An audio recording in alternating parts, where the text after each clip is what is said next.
اعوذ باللہ من الشیطان الرجیم بسم اللہ الرحمن الرحیم وقال نسوة في المدینة امرأة العزیز تراود فتاها عن نفسه قد شغفها حبا انا لنراها في ضلال مبین فلما سمعت بمکرهن ارسلت الیہن وَأَعْتَدَتْ لَهُنَّ مُتَّكَأً وَآتَتْ كُلَّ وَاحِدَةٍ مِّنْهُنَّ سِكِّينًا وَقَالَتِ اخْرُجْ عَلَيْهِنَّ فَلَمَّا رَأَيْنَهُ أَكْبَرْنَهُ وَقَطَّعْنَ أَيْدِيَهُنَّ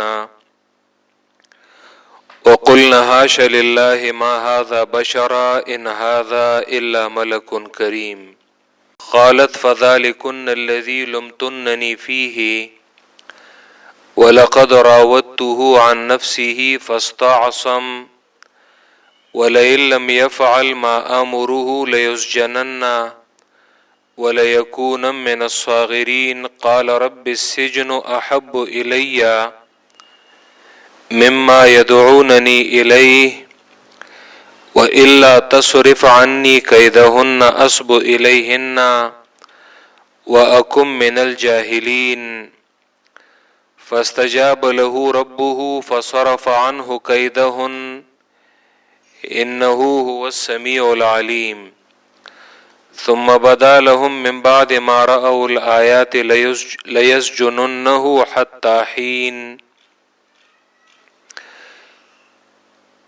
مقصد سورہ یوسف کا تسلی نبی صلی اللہ علیہ وسلم اور ہر مبلغ کو بے احوال یوسف۔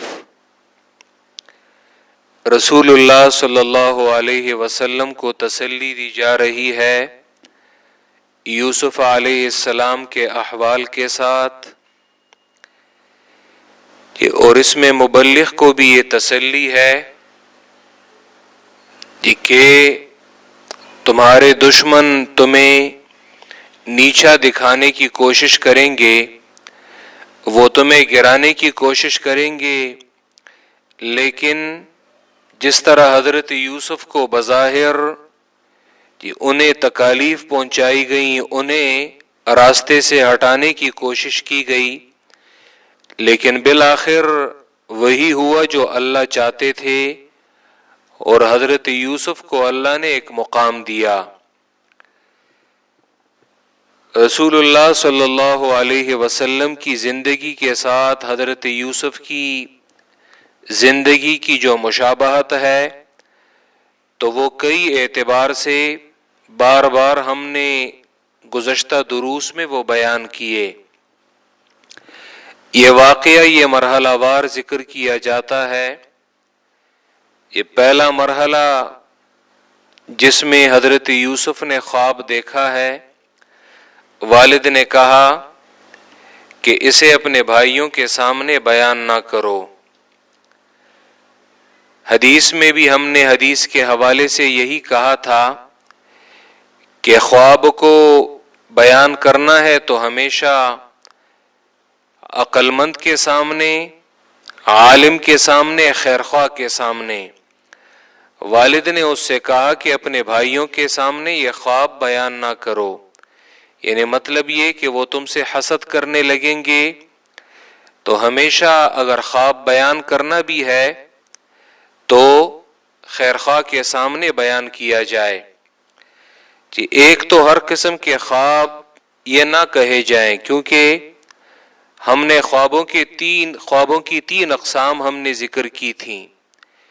جی ایک وہ جو شیطانی خواب ہوتے ہیں، دوسرے وہ کہ وہ انسان دن بھر جن چیزوں میں مشغول رہتا ہے تو رات کو خواب میں وہی چیزیں انسان کے لیے وہ متشکل ہو جاتی ہیں۔ مثلا اگر ایک شخص ہے وہ اپنے دفتر میں یا اپنی دکان میں وہ بیٹھا رہتا ہے تو بعض لوگ وہ اتنے ناسمجھ ہوتے ہیں کہ وہ اس کے بارے میں بھی کہ میں روزانہ اپنے آپ کو دکان میں بیٹھا ہوا دیکھتا ہوں تو جب تم دن رات دکان میں گزارتے ہو تو خواب میں اپنے آپ کو دکان میں نہیں دیکھو گے تو کیا کرو گے؟ تو ایسے خوابوں کی تعبیر سرے سے پوچھنی ہی نہیں چاہیے۔ یا مثلاً 2-3 دن پہلے کسی نے مجھ سے پوچھا جی فلاں روڈ پہ میں جا رہا تھا جی، تو فلاں دکان سے وہاں پہ میں نے سودا لیا اور روزانہ یہ خواب جو ہے یہ میں دیکھتا ہوں۔ تو میں نے اس سے کہا یہ کوئی انہونی بات تو نہیں کہ دنیا جب سے بنی ہے اور تم نے پہلی مرتبہ کوئی ایسا خواب دیکھا ہے، یہ تو روزانہ کی بات ہے، انسان سودا سلف کے لیے بازار جاتا ہے، اور اب تم یہ کہو کہ میں روزانہ یہ خواب دیکھتا ہوں، نہ جایا کرو بازاروں میں، نہ جایا کرو دکان میں کہ تم یہ خواب پھر نہ دیکھا کرو۔ تو بعض لوگ ان تقسیم کو نہیں سمجھتے تو پھر وہ فضول سوالات وہ کرتے رہتے ہیں۔ تو والد نے اس سے کہا کہ اپنا خواب جو ہے یہ اپنے بھائیوں سے یہ بیان نہ کرو۔ دوسرے مرحلے میں بھائیوں کا حضرت یوسف کے خلاف ان کا مشورہ، اور پھر حضرت یوسف کو اسی منصوبے کے تحت وہ لے گئے، والد کے سامنے جھوٹا موٹا رونا، ان کی وہ قمیص لے آئے جھوٹے خون کے ساتھ لگے ہوئے، بیچ دیا۔ تیسرے مرحلے میں حضرت یوسف مصر پہنچے، پہلے ہی دن وہ مصر میں وہ معزز ہوئے، لیکن پھر وہاں پہ جب وہ جوانی کے ایام کو پہنچے تو پھر اللہ نے ان پر وہاں پہ امتحان میں مبتلا کر دیا۔ وقال نسوۃ فی المدینہ، یہ وہی تیسرا مرحلہ یہ چل رہا ہے جس میں عزیز مصر کی بیوی نے ان سے مطالبہ کیا تھا، حضرت یوسف کو اللہ نے بچا لیا، اور ایک گواہ کی گواہی سے اس نے دلیل پیش کی کہ اگر قمیص جو ہے وہ یوں پھٹی ہوئی ہو تو معاملہ یوں ہوگا۔ عزیز مصر اسی درجے اور مرتبے کی عورتوں کو جب یہ بات پہنچی تو معاملہ جب پھر عورتوں تک پہنچتا ہے تو پھر اسے کسی میڈیا میں اور یا کسی اخبار میں چھپوانے کی پھر ضرورت نہیں ہے۔ اگرچہ آج یہ صفت بہت سارے مردوں کی یہ بھی بن گئی ہے کہ وہ بھی بالکل دل میں کوئی بات وہ چھپا نہیں سکتے، بلکہ فوراً اسے بیان کر دیتے ہیں۔ وقال نسوۃ فی المدینہ، اور کہا عورتوں نے فی المدینہ شہر میں، جب انہیں یہ بات پہنچی تو اب وہ بھی اسی میں کود پڑی، اور اب اس معاملے کی تہ تک وہ اپنے آپ کو پہنچانا چاہتی ہیں۔ وقال نسوۃ فی المدینہ، اور کہا عورتوں نے فی المدینہ شہر میں، امرأۃ العزیز تراود فتاہا، کہ عزیز کی بیوی نے، عزیز یہ اس زمانے میں بادشاہ اور یہ جو ایلیٹ کلاس ہے وزراء ہیں تو انہیں عزیز کہا جاتا تھا۔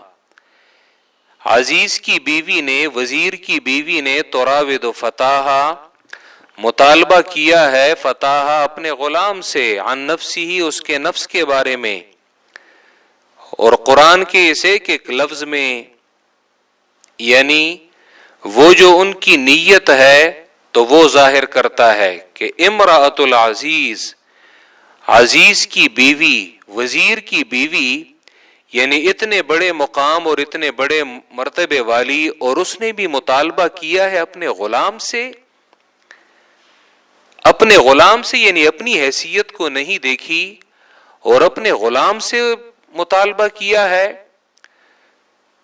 یعنی اگر یہاں پہ وہ اس فعل کو برا نہیں کہہ رہے، بلکہ یعنی مطلب یہ کہ اگر بندہ کوئی اپنے لیول کہ کسی بندے سے مطالبہ کرتا، چلو کوئی بات تھی، اپنے غلام سے مطالبہ کیا ہے۔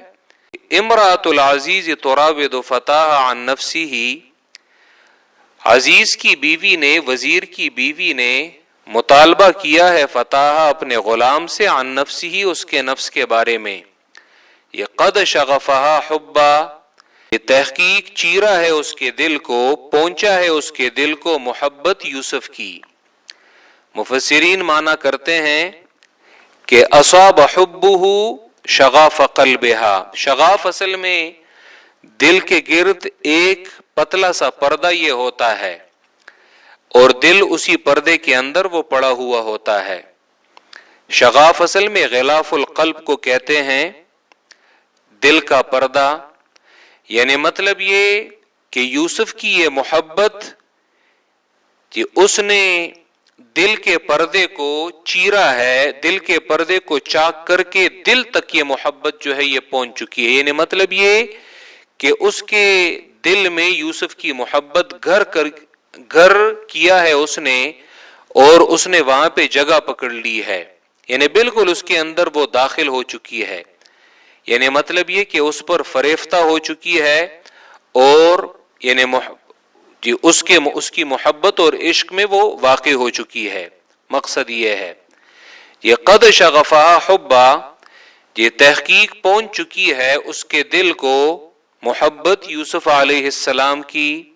انا لنراہ فی ضلال مبین، بے شک ہم دیکھتے ہیں اسے فی ضلال مبین، ظاہری واضح خطا میں۔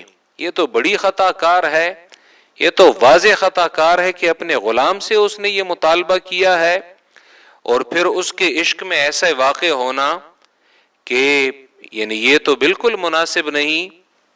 فلما سمعت بمکرہن، پس جب سنا عزیز مصر کی بیوی نے، بمکرہن یا زلیخا نے، بمکرہن ان کا فریب، ان کی تدبیر، جب عزیز مصر کی بیوی کو ان کے فریب اور ان کی تدبیر اور ان کے مکر کا پتہ چلا، اور قرآن نے یہاں پہ یہ ان کی جو باتیں ہیں، قرآن نے یہ نہیں کہا کہ فلما سمعت بقولہن، جب زلیخا نے ان کے قول کو سنا یا ان کی باتیں سنی، بلکہ قرآن نے ان کے اقوال کی جگہ لفظ مکر استعمال کیا ہے۔ یعنی کوئی یہ کہہ سکتا تھا کہ انہوں نے یہ جو بات کی ہے تو چونکہ بدکاری اور یہ زنا یہ ایک برا فعل ہے، منکر فعل ہے، تو انہوں نے اس بدکاری کو اور اس منکر فعل کو برا جانا ہے اور نہیں عن المنکر کیا ہے۔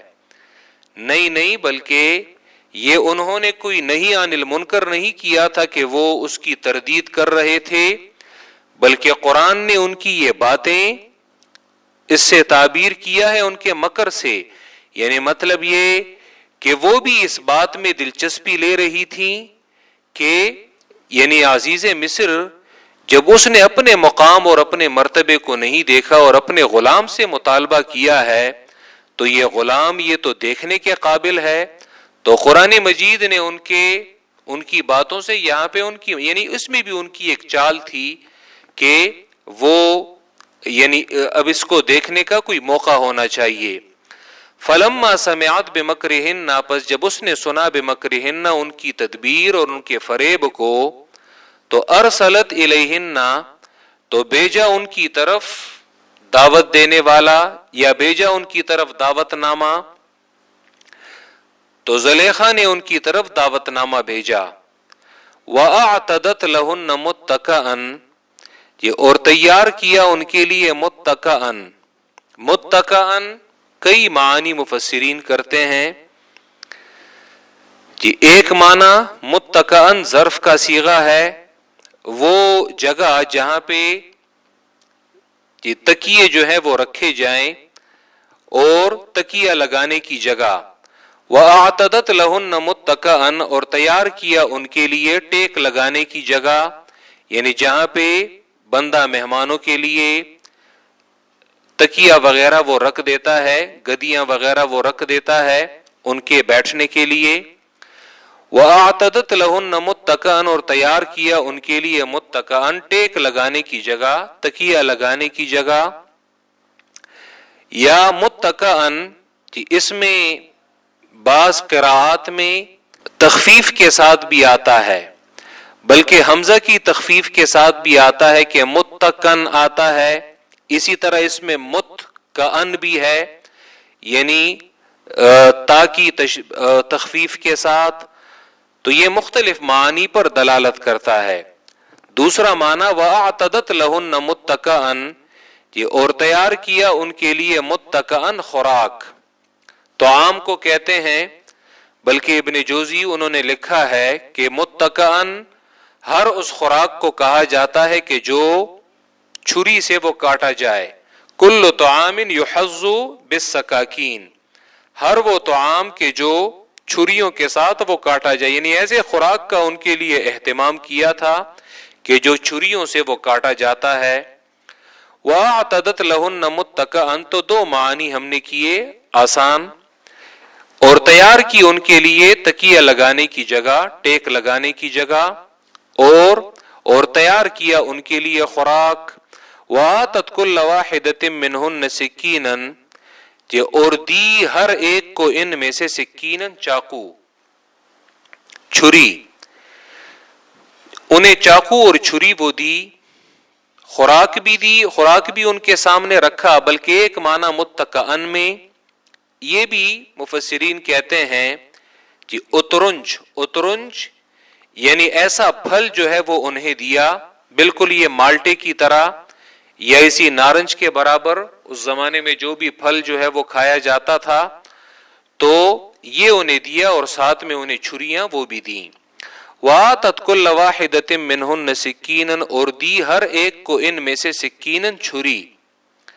وَقَالَتِ اخْرُجْ عَلَيْهِنَّ، اور کہا عزیز مصر کی بیوی نے، اخرج علیہن، نکل آؤ ان پر.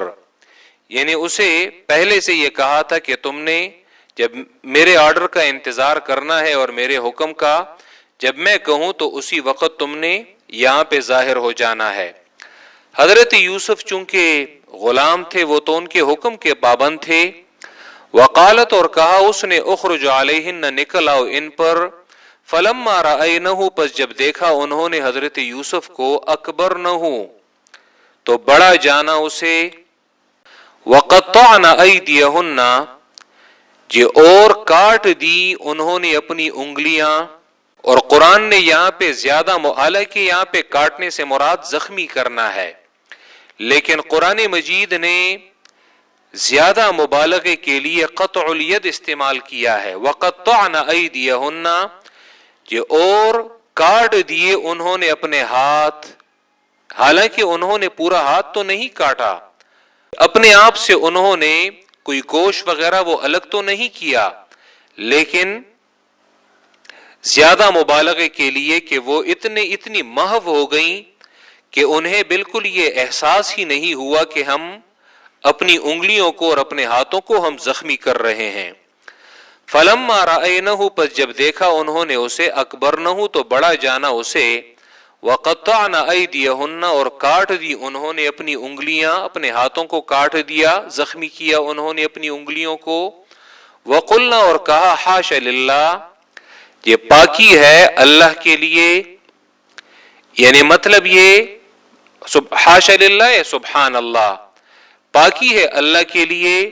یعنی مطلب یہ کہ اللہ، وہ عموماً یہ الفاظ سبحان اللہ اور یہ الفاظ کہے جاتے ہیں کہ اللہ جو ہے وہ عجز سے پاک ہے، اللہ نقصان سے پاک ہے.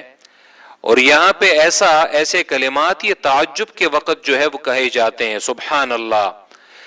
یعنی یہ اللہ کی قدرت پر تعجب کے لیے استعمال ہوتے ہیں کہ کیا عجیب قدرت ہے اللہ کی، جی ایسی صنعت پر اور ایسی مخلوق بنانے پر. وقلنا، اور کہا انہوں نے، حاش للہ، پاکی ہے اللہ کے لیے، یعنی اللہ کی قدرت پر وہ تعجب کا اظہار کر رہی ہیں. وقلنا، اور کہا انہوں نے، حاش للہ، پاکی ہے اللہ کے لیے. ما ھذا بشرا، نہیں ہے یہ بندہ، یہ تو بندہ نہیں ہے. بلکہ ان ھذا الا ملک کریم، نہیں ہے یہ مگر فرشتہ عزت مند. یہ تو کوئی عزت مند فرشتہ جو ہے وہ نظر آتا ہے.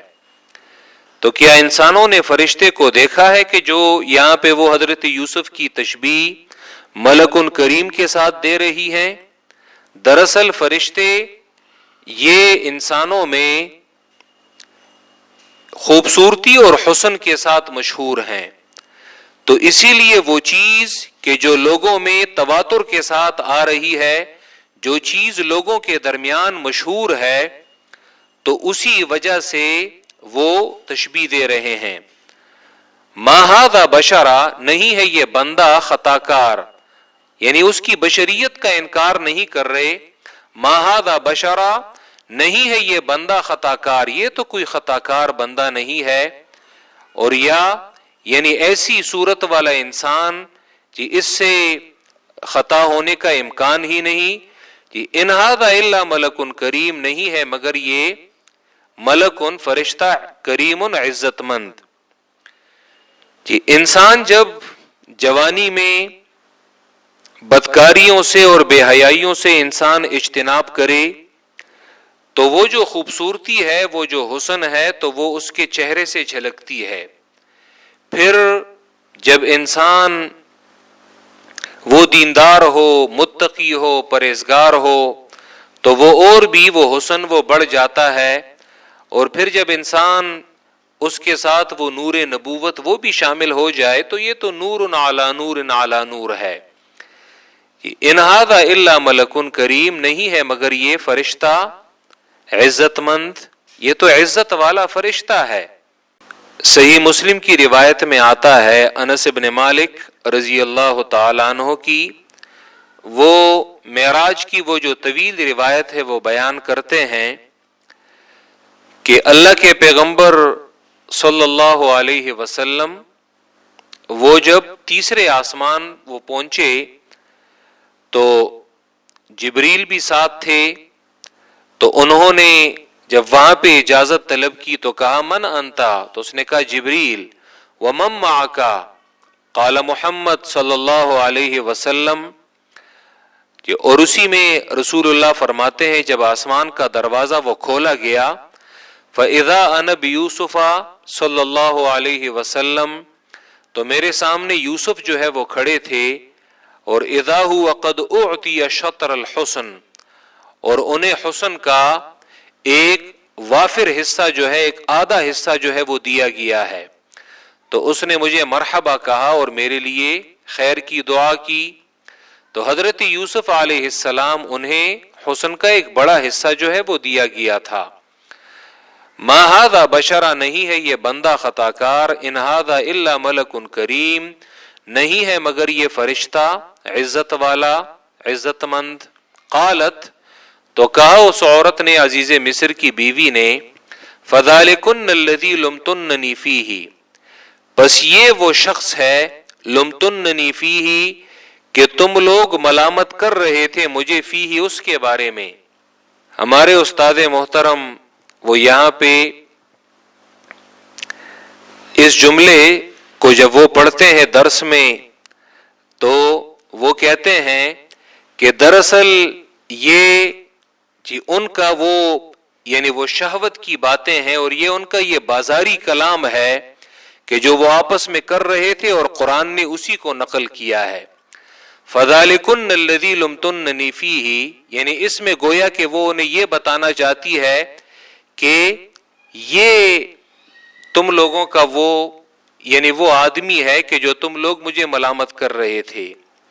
فذالکن الذی لمتننی فیہ، اکثر وہ یہاں پہ پشتوں میں وہ جب تعبیر کرتے ہیں تو اس میں بات جو ہے وہ زیادہ واضح ہو جاتی ہے.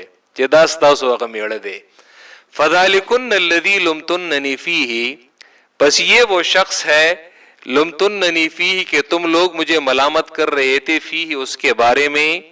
وَلَقَدْ رَاوَدتُّهُ عَن نَفْسِهِ فَاسْتَعْصَمَ، جی اور تحقیق میں نے اس سے مطالبہ کیا تھا، عن نفسه اس کے نفس کے بارے میں، فاستعصم.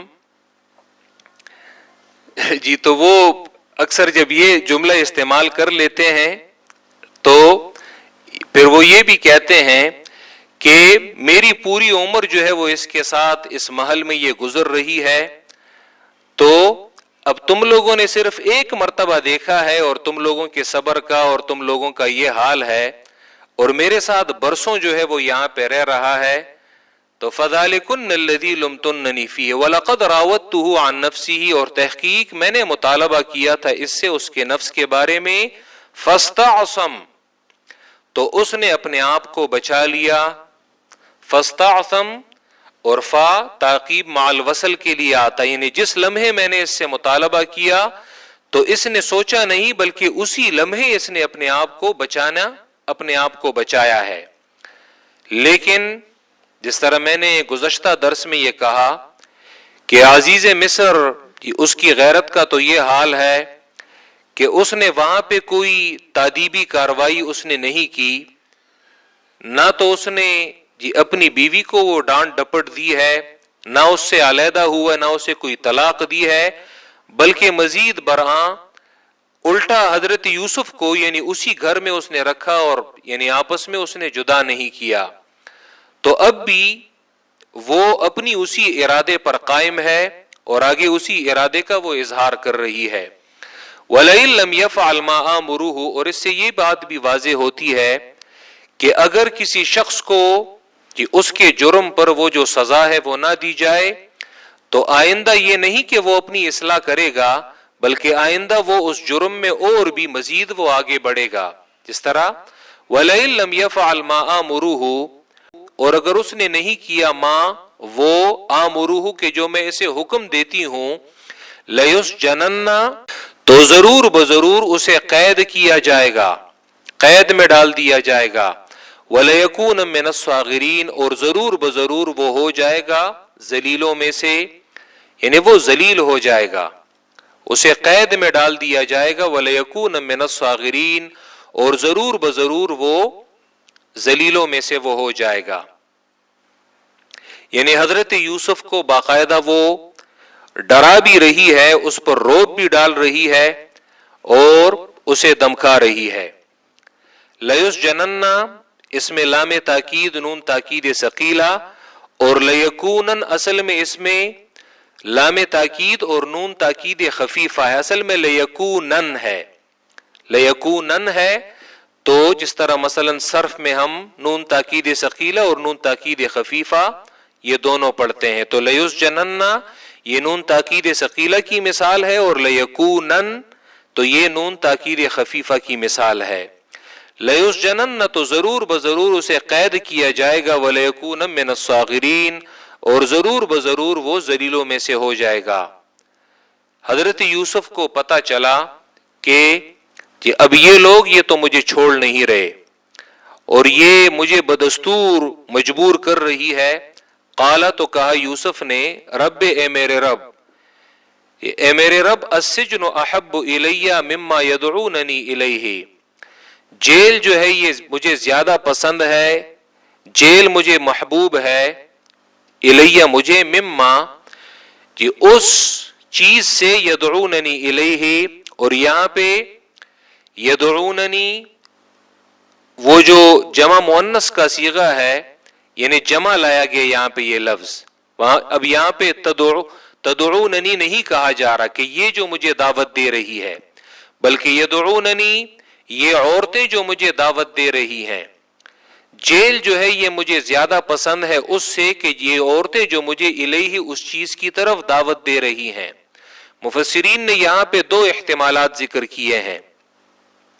یدعوننی الیہ، ایک احتمال جو ہے وہ اس میں یہ ہے کہ وہاں پہ وہ تمام عورتیں پھر حضرت یوسف کو اپنے طرف جو ہے وہ مائل کرنے کی کوشش کر رہی تھیں، اور ان میں سے ہر کوئی حضرت یوسف کو وہ دعوت دے رہی تھی، یعنی بات ایک سے جا کر اب بہت ساروں کی تک وہ بات وہ پہنچ گئی، تو اسی لیے مما یدعوننی الیہ۔ اور دوسرا معنی اس میں یہ ہے کہ وہ حضرت یوسف کو یہ عورتیں یہ بتا رہی تھیں کہ دیکھو یہ تو تمہاری مالکن ہے اور تم اس کے ماتحت ہو، یہ جو تمہیں یہ جو بات کر رہی ہے تو تمہیں جو حکم دے رہی ہے تو اس حکم کو مانو، اور جب اسے کوئی مسئلہ نہیں ہے تو تمہیں کیا مسئلہ ہے، یعنی اسے وہ ترغیب دے رہی تھی کہ اس میں اتنی کوئی برائی تو نہیں ہے۔ مما یدعوننی الیہ، حضرت یوسف کو پھر یہ ترغیب دے رہی تھی کہ اپنی مالکن کی یہ بات یہ مان لو۔ تو السجن احب الی مما یدعوننی الیہ، جیل یہ مجھے زیادہ محبوب ہے اس سے جو یہ مجھے دعوت دے رہی ہیں، الیہ اس کی طرف۔ وَإِلَّا تَصْرِفْ عَنِّي كَيْدَهُنَّ، اور اس میں حضرت یوسف پہلے بھی وہ اللہ کی مدد سے وہ بچ چکے ہیں اور آگے بھی اللہ ہی کو اب اللہ سے مدد طلب کر رہے ہیں. متصرف نہیں ہے بلکہ جو متصرف ذات ہے با اختیار اسی ذات سے وہ مدد طلب کر رہے ہیں. وَإِلَّا تَصْرِفْ عَنِّي كَيْدَهُنَّ اور اگر تو نہ پھیرے عنی رب سے وہ کہہ رہا ہے کہ اے رب کہ اگر تو نہ پھیرے عنی مجھ سے کیدہن ان کی تدبیر اسب الیہن تو میں میلان کر لوں گا الیہن ان کی طرف. یعنی بالآخر اللہ میں بھی انسان ہوں. انسان میں یہ چیزیں بشریت کے تقاضے پر یہ چیزیں یہ موجود ہوتی ہیں. پیغمبروں میں یہ چیز بدرجہ اتم موجود ہوتی ہے. وَإِلَّا تَصْرِفْ عَنِّي كَيْدَهُنَّ اور اگر تو نہ پھیرے مجھ سے ان کی تدبیر اسب الیہن تو میں میلان کر لوں گا الیہن ان کی طرف. وَإِلَّا تَصْرِفْ عَنِّي كَيْدَهُنَّ اور اگر تو نہ پھیرے مجھ سے ان کی تدبیر اسب الیہن تو میں میلان کر لوں گا ان کی طرف. وَأَكُن مِّنَ الْجَاهِلِينَ اور ہو جاؤں گا میں من الجاہلین جاہلوں میں سے. بعض لوگ یہ کہتے ہیں کہ جی متقی اور پرہیزگار شخص سے اور علماء سے اور ان لوگوں سے پردہ جو ہے یہ نہیں کرنا چاہیے. حضرت یوسف جو یہاں پہ کہہ رہے ہیں اسب الیہن میں میلان کر لوں گا ان کی طرف، مطلب یہ کہ اس چیز سے پیغمبر بھی مستثنا نہیں ہے. متقی اور پرہیزگار بلکہ پہل تو کیا آج بھی اسی طرح بہت سارے واقعات یہ ہمارے سامنے یہ آتے ہیں. بلکہ بعض اوقات تو یعنی اس کا ایک دوسرا پہلو اور دوسری سائڈ بھی وہ موجود ہے کہ اگر مثلا بعض جگہوں پہ مولوی وہ گھروں میں بالکل براہ راست وہ آتے جاتے ہیں اور آج کل یہ ٹیوشن مولوی یہ تو زیادہ ہیں بچوں کو پڑھانے کے لیے، تو عورتیں ان کے سامنے بالکل بے پردہ جو ہے وہ آتی جاتی ہیں. پردہ کیوں نہیں کرتی؟ اجی یہ تو مولوی صاحب ہے، مولوی صاحب کو کوئی مردوں میں بھی شمار نہیں کرتا. جی اسب الیہن تو میں میلان کر لوں گا الیہن ان کی طرف. واکم من الجاہلین نہیں بلکہ پیغمبر جی ان میں وہ بھی یعنی ان میں وہ جو بشری تقاضے ہوتے ہیں تو وہ ان میں بھی ہوتے ہیں. میں میلان کر لوں گا ان کی طرف. واکم من الجاہلین اور ہو جاؤں گا میں جاہلوں میں سے. یعنی مطلب یہ کہ اللہ کی نافرمانی اور خصوصاً زنا میں اور بدکاریوں میں واقع ہونا یہ انسان جاہل بن جاتا ہے. یہ انسان کی سب سے بڑی جہالت ہے کہ انسان بدکاریوں میں اور بے حیائیوں میں مبتلا ہو جائے. یہ بڑا جاہل انسان ہے. اس آیت میں اس بات کی طرف بھی یہ اشارہ کیا گیا کہ انسان مصیبت کو اختیار کر لے لیکن معصیت کو اختیار نہ کرے، گناہ کو اختیار نہ کرے لیکن مصیبت کو اختیار کر لے تو وہ مصیبت کا اختیار کرنا یہ اچھا ہے بجائے معصیت میں واقع ہونے کے. اور ہمارے دین میں بھی اس حوالے سے بہت ساری مثالیں جو ہیں یہ موجود ہیں. جیسے مثلا ایک حدیث میں آتا ہے کہ اگر ایک جانب آگ جل رہی ہو اور دوسری جانب قبر ہو تو بجائے اس کے کہ تم قبر پہ پاؤں رکھو، قبر پہ پاؤں نہ رکھو بلکہ اس آگ پہ تم پاؤں رکھو، تمہارے کپڑے جل جائیں. کیونکہ قبر پر پاؤں رکھنا یہ معصیت ہے، دوسری جانب آگ پہ پاؤں رکھنا یہ مصیبت ہے. یعنی اس مصیبت کو اختیار کر لو لیکن قبر پر پاؤں جو ہے یہ نہ رکھو. لیکن آج لوگ اس حوالے سے کافی جاہل ہیں اور لا علم ہیں. اسی طرح اس کی اور بھی بہت ساری مثالیں یہ ہمارے دین میں یہ ملتی ہیں. علامہ ابن قیم نے ان کی بہت ساری کتابیں ہیں، ان کی بہترین کتاب الجواب الکافی، اس کا اردو ترجمہ جو ہے وہ بھی ملتا ہے دوائے شافی کے نام سے. علامہ ابن قیم نے یہ جو محبت ہے اسی طرح انہوں نے عشق اور یہ عشق مجازی اور یہ حرام عشق اس حوالے سے انہوں نے کافی اچھی تفصیل اور اچھی وضاحت کی ہے الجواب الکافی میں. 13 وجوہات 13 اسباب انہوں نے ذکر کیے ہیں کہ حضرت یوسف کے لیے 13 اسباب ایسے اسباب تھے اور ایسی وجوہات تھیں کہ حضرت یوسف اس برے فعل میں وہ واقع ہو جاتے. یعنی ان کے لیے 13 وجوہات ایسی تھیں کہ وہ اس فعل قبیح میں وہ واقع ہو جاتے. لیکن باوجود ان تمام اسباب کے، باوجود ان تمام دواعی کے، حضرت یوسف نے وہ اللہ سے ڈرے ہیں اور کہ انہوں نے اللہ کو مد نظر رکھا ہے، اللہ کی خوشنودی کو مد نظر رکھا ہے، اور اسی وجہ سے کہ انہوں نے جیل کو زنا پر فوقیت دی ہے، جیل کو زنا پر یہ فوقیت دی ہے۔ دین اسلام میں بعض فرق مسلمانوں میں گزرے ہیں لیکن گمراہ تھے، جن میں ایک معتزلہ تھے اور ایک جہمیہ تھے۔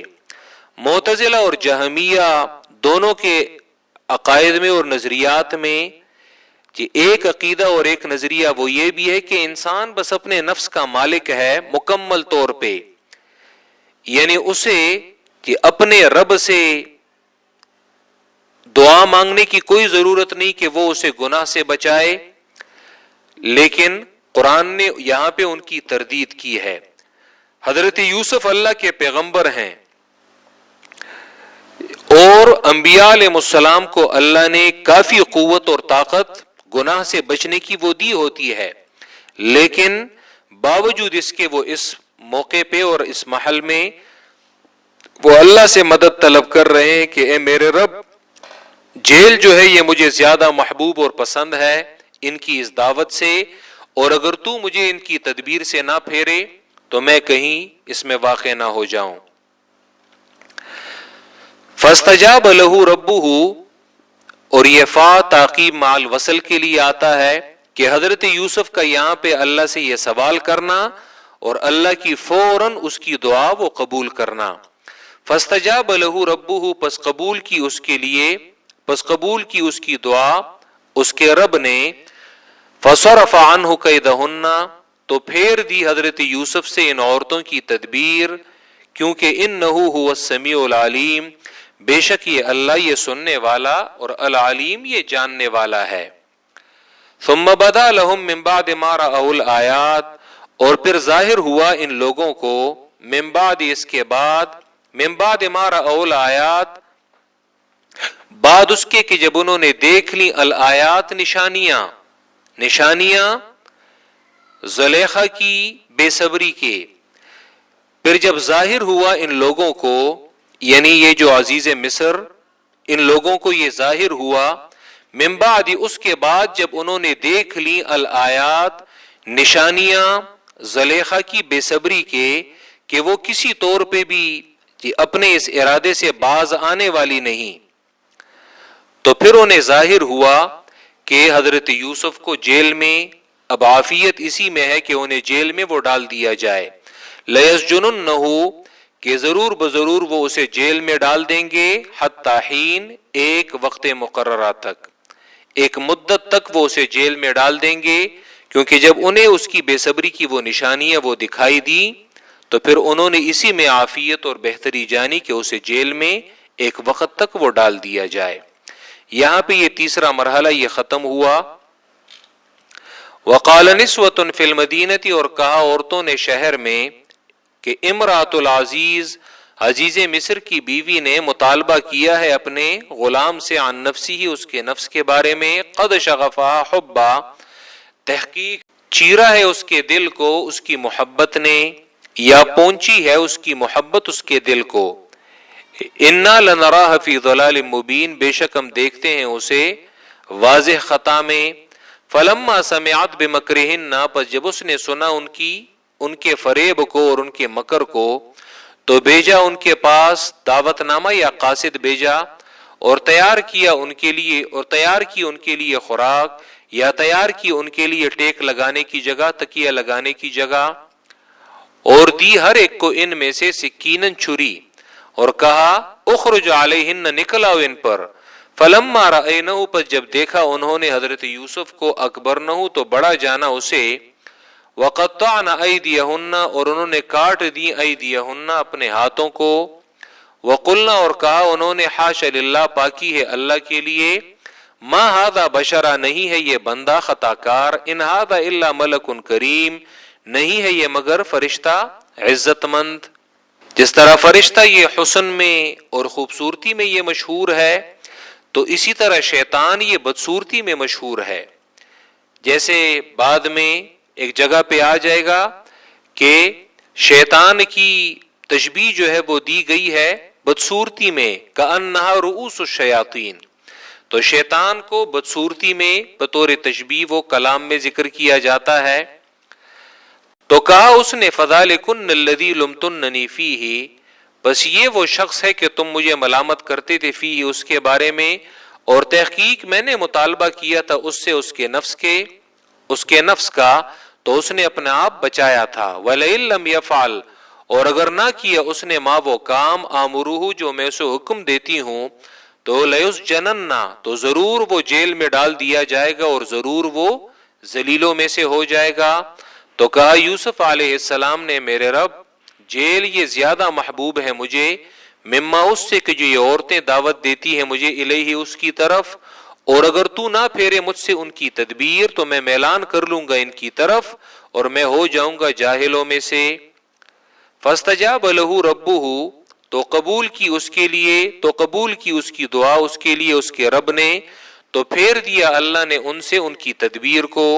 بے شک یہ اللہ سننے والا قبول کرنے والا اور العلیم سمع، سننے اور قبول کرنے دونوں معنی میں آتا ہے.